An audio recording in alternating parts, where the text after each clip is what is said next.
दिल्ली विधानसभेचे निकाल उद्या लागणार आहेत।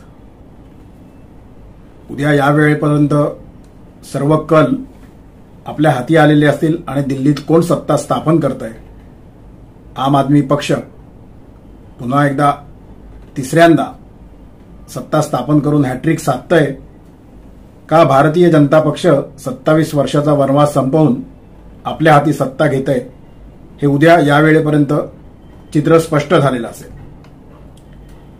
आजचा व्हिडिओ करण्याचं प्रामुख्याने कारण असं आहे, आपण नेहमी फलोदी सट्टा बाजाराच्या बाबत बोलत असतो। आज मुंबई सट्टा बाजाराचे काही कल हाती आलेले आहेत आणि त्याचप्रमाणे 3 महत्त्वाच्या संस्था आहेत, त्यांचेही कल हाती आलेले आहेत। एक्झिट पोल ज्याला म्हणतात ते हाती आलेले आहेत। त्यातली एक आहे CNX, दुसरी आहे ॲक्सिस माय इंडिया आणि तिसरी आहे टुडेज चाणक्य। तर त्या संदर्भात आपण बोलणार आहोत। हा व्हिडिओ शेवटपर्यंत बघा। आपलं आवडतं YouTube चॅनल ऑफिशियल अजय निकते हे शेअर करा, सबस्क्राइब करा आणि लाईक करा। बेल आयकॉन नक्की दाबा म्हणजे नवनवीन व्हिडिओची नोटिफिकेशन्स तुम्हाला मिळतील। नमस्कार मित्रांनो, ऑफिशियल अजय निकतेमध्ये आपणा सर्वांचं स्वागत आहे। मी म्हटल्याप्रमाणे दिल्ली विधानसभेचे निकाल उद्या या वेळेपर्यंत आपल्या हाती आलेले असतील। कोण सत्ता स्थापन करते याचं चित्र बहुतांश स्पष्ट झालेलं असेल। आजचा व्हिडिओ मी मुद्दाम करतोय ते यासाठी की आपण गेले काही अनेक व्हिडिओमध्ये फलोदी सट्टा बाजाराच्या संदर्भात बोललो होतो। आज माझ्याकडे मुंबई सट्टा बाजाराचे काही निकाल आलेले आहेत।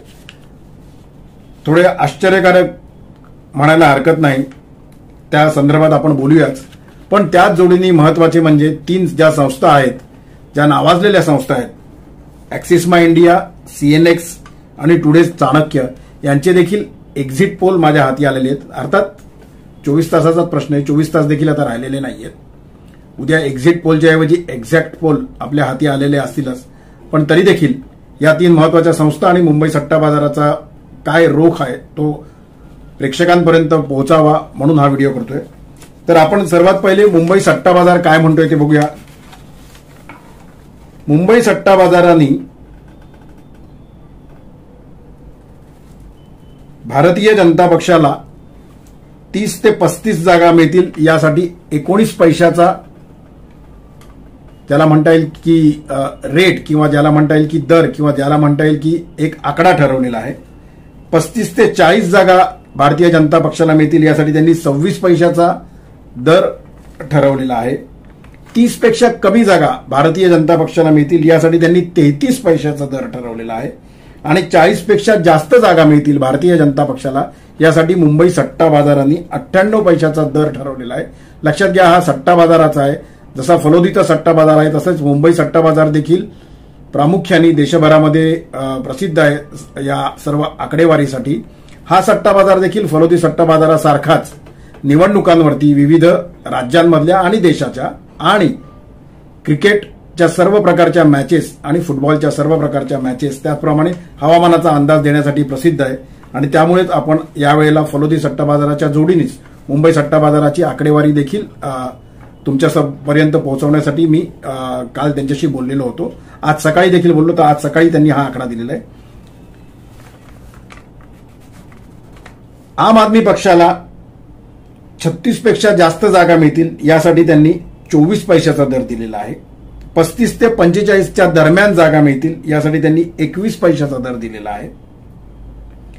45 ते 55 जागा मिळतील यासाठी 30 पैशाचा दर त्यांनी ठरवलेला आहे। 35 पेक्षा कमी जागा आम आदमी पक्षाला मिळतील यासाठी 80 पैशाचा दर ठरवलेला आहे आणि 55 पेक्षा जास्त जागा मिळतील यासाठी 89 पैशाचा दर त्यांनी ठरवला। मुख्यमंत्री म्हणून कोण येईल, आम आदमी पक्षाचा मुख्यमंत्री बनेल का यासाठी त्यांनी 11 पैशाचा दर लावलेला आहे।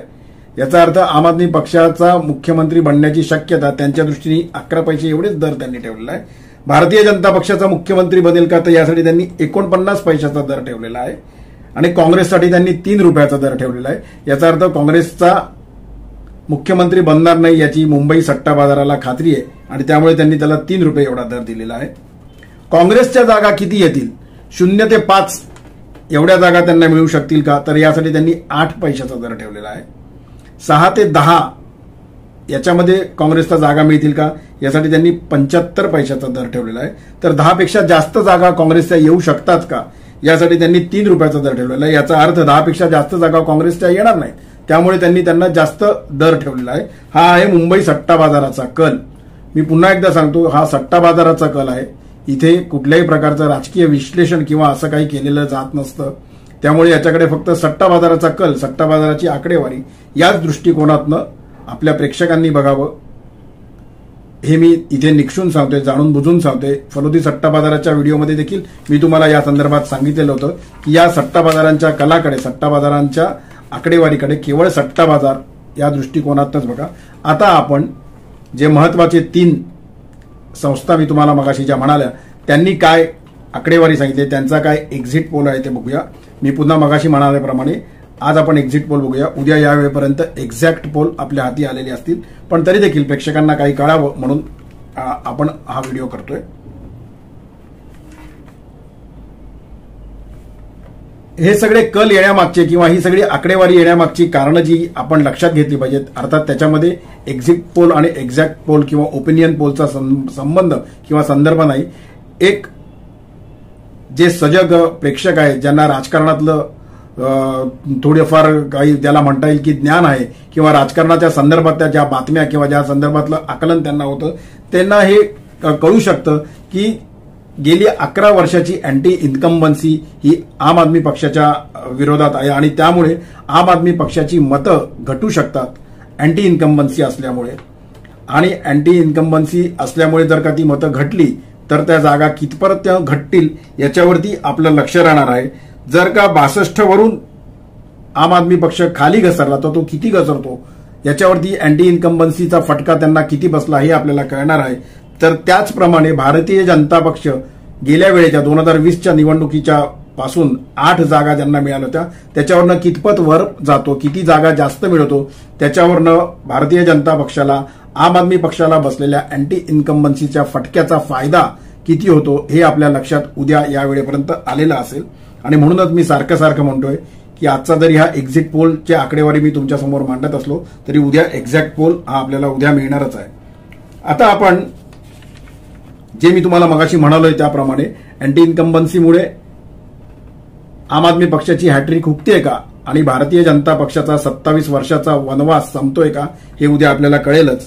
सीएनएक्स या संस्थेने भारतीय जनता पक्षाला 49.5% मतदान होईल टक्केवारीमध्ये त्यांनी सांगितलेले आहे, तर आम आदमी पक्षाला 41.52% मतदान होईल आणि काँग्रेसला 5.37% मतदान होईल असं त्यांनी त्यांच्या सर्वेक्षणामध्ये म्हटलेलं आहे.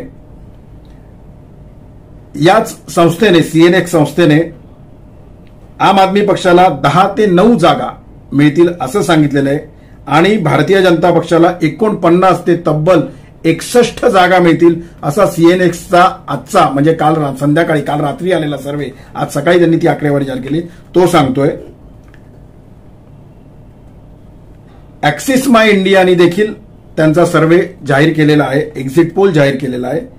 त्यांचं असं म्हणणं आहे की काँग्रेसला 7% मतदान होईल आणि त्यांच्या जास्तीत जास्त एकच जागा निवडून येऊ शकते, तर आम आदमी पक्षाला 42% मतदान होईल असं ॲक्सिस माय इंडियाचा अंदाज आहे, आकलन आहे आणि आम आदमी पक्षाला 15 ते 25 जागा मिळतील असं त्यांचं म्हणणं आहे.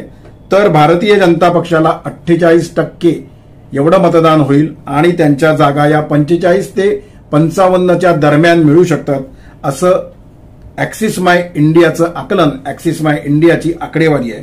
आणि टुडेज चाणक्य पोलनी देखील त्यांची आकडेवारी आज जाहीर केली होती.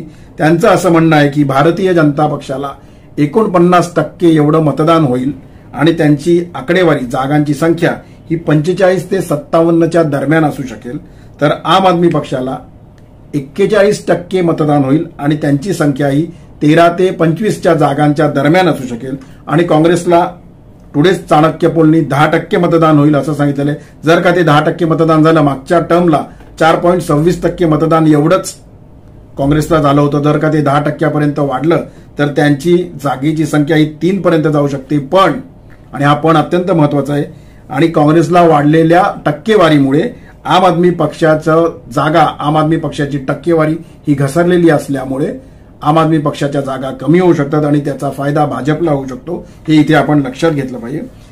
या संस्थांनी 4 कॅटेगरी केलेल्या होत्या. एक मुस्लिम किंवा मायनॉरिटी ज्याला म्हणता येईल असे, एक जनरल कॅटेगरी, एक ओबीसी आणि एक शेड्यूल कास्ट आणि शेड्यूल ट्राईबची कॅटेगरी. त्यांची आकडेवारी देखील त्यांनी टक्केवारीमध्ये सांगितलेली आहे. त्यांच्या आकलनानुसार, त्यांच्या सर्वेक्षणानुसार भारतीय जनता पक्षाला मला धक्का बसलेला आहे. माझ्याबरोबरच अनेक राजकीय विश्लेषकांना हा धक्का असू शकतो की मुस्लिम मतदार 11% एवढे जर का भाजपला मतदान करणार असतील तर हे खरोखर धक्कादायक आहे आणि त्यामुळे भाजपच्या जागांमध्ये वाढ होऊ शकते. हे जे वरच्या 3 संस्थांनी दिलेल्या कलांमध्ये, त्यांच्या सर्वेक्षणामध्ये आपल्याला कळतंय ते आपल्या लक्षात येईल. त्यांचं असं म्हणणं आहे की भारतीय जनता पक्षाला मुस्लिम बहुल मतदारसंघातनं किंवा मुस्लिम मतदारांकडनं तब्बल 11% मतं मिळतील. आम आदमी पक्षाला 67% 67% मतदान मुस्लिम मतदारांचं झालेलं आहे. काँग्रेसला 9%. इथे लक्षात घ्या, काँग्रेसची टक्केवारी मुस्लिम मतदारांची कमी झाली असल्यामुळेच ती भाजपची वाढलेली आहे, हे इथे लक्षात येत आहे. अर्थात मी पुन्हा एकदा सांगतो, हे एक्झिट पोल आहे. ही आकडेवारी एक्झिट पोलची आकडेवारी आहे, एक्झॅक्ट पोलची नाहीये. आणि अदर्सला 13% मुस्लिमांचं मतदान होईल असं हे सर्वेक्षण, असं या 3 संस्थांचं म्हणणं आहे.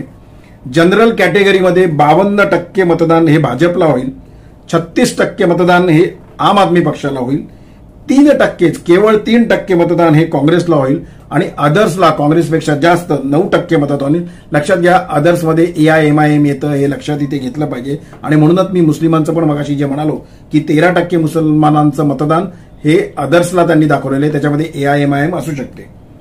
ओबीसी कॅटेगरीतलं मतदान हे 43% भाजपला होऊ शकतं, 47% आम आदमी पक्षाला होऊ शकतं, 5% काँग्रेसला आणि 5% अदर्सला, असं या सर्वेक्षणांचं मत आहे, असं या सर्वेक्षणांचं आकलन आहे. आणि SC ST मध्ये जे मगाशी मी तुम्हाला म्हणालो ते आम आदमी पक्षाला 46% मतदान SC STचं होऊ शकतं, भारतीय जनता पक्षाला 42% मतदान SC ST या कॅटेगरीचं होऊ शकतं, अदर्सला 8% मतदान होऊ शकतं, तर काँग्रेसला SC ST या कॅटेगरीचं मतदान केवळ 4%च होऊ शकतं, असं या 3 संस्थांच्या आकडेवारीचं आकलन, असं या 3 संस्थांच्या आकडेवारीचं म्हणणं आहे. एक लक्षात घ्या, आणि हे आकडेवारी परवाची, कालची आणि आजची समोर आल्यामुळेच आज अरविंद केजरीवाल यांनी आम आदमी पक्षाच्या सर्वेसर्वा जे आहेत अरविंद केजरीवाल यांनी आज एक अत्यंत महत्वाची बैठक दिल्लीमध्ये बोलवली होती आणि त्यांनी मीडियासमोर हे बोलायला देखील सुरुवात केलेली आहे की 10% फेरफार हा ईव्हीएमच्या मतांमुळे किंवा ईव्हीएमच्या फेरफारीमुळे 10% फरक आमच्या मतदानामध्ये आम्हाला मिळालेल्या मतदानाच्या आकडेवारीमध्ये पडू शकतो, असं आता उद्या कळेलच एक्झॅक्ट पोल, जेव्हा उद्या एक्झॅक्ट पोलचे रिझल्ट येतील तेव्हा, की हे रडगाणं म्हणायचं का, हे कळलेलं आहे अरविंद केजरीवालांना म्हणून ते असं म्हणतात का की ईव्हीएमचे मतदानामुळे 10% फेरफार होऊ शकतो. त्यांच्या 16 उमेदवारांना किंवा हू घातलेल्या आमदारांना भारतीय जनता पक्षातल्या काही धुरीणांनी फोन करून ऑफर दिली होती भारतीय जनता पक्षाकडे यायची, असं देखील आज त्यांनी पत्रकार परिषदेमध्ये सांगितलेलं आहे. याचा अर्थ काही राजकीय विश्लेषकांच्या मते असा होतोय की अरविंद केजरीवालांना आम आदमी पक्षाची हार दिसायला लागल्यामुळे आजपासूनच त्यांनी रडगाणं गायला, नवनवीन कारणं द्यायला, ईव्हीएमवरती खापर फोडायला, भारतीय जनता पक्षाच्या काही नेत्यांवरती खापर फोडायला सुरुवात केली आहे का, असं या सर्व राजकीय विश्लेषकांचं, प्रामुख्याने जे दिल्लीमध्ये बसलेले आहेत त्यांचं म्हणणं होतं. आजचा व्हिडिओ हा या 3 महत्वाच्या संस्थांचा कल काय होता, एक्झिट पोल काय होता ते सांगण्यासाठी आणि मुंबई सट्टा बाजाराने दिलेली आकडेवारी जी जरा मला थोडीशी गमतीशीर वाटली ती माझ्या प्रेक्षकांपर्यंत यावी, ऑफिशियल अजय निकतेच्या प्रेक्षकांना मुंबई सट्टा बाजाराचा कल आणि या 3 संस्थांचा कल कळावा म्हणून आजचा व्हिडिओ मी केला होता. हा व्हिडिओ आपल्याला कसा वाटला ते मला कमेंटच्या माध्यमातून आणि व्हॉट्सअपच्या माध्यमातून कळवा. ऑफिशियल अजय निकते हे आपलं यूट्यूब चॅनल शेअर करायला, लाईक करायला आणि सबस्क्राईब करायला विसरू नका. बेल आयकॉन नक्की दाबा. पुन्हा एकदा विनंती करतो की सबस्क्राईब करायला विसरू नका.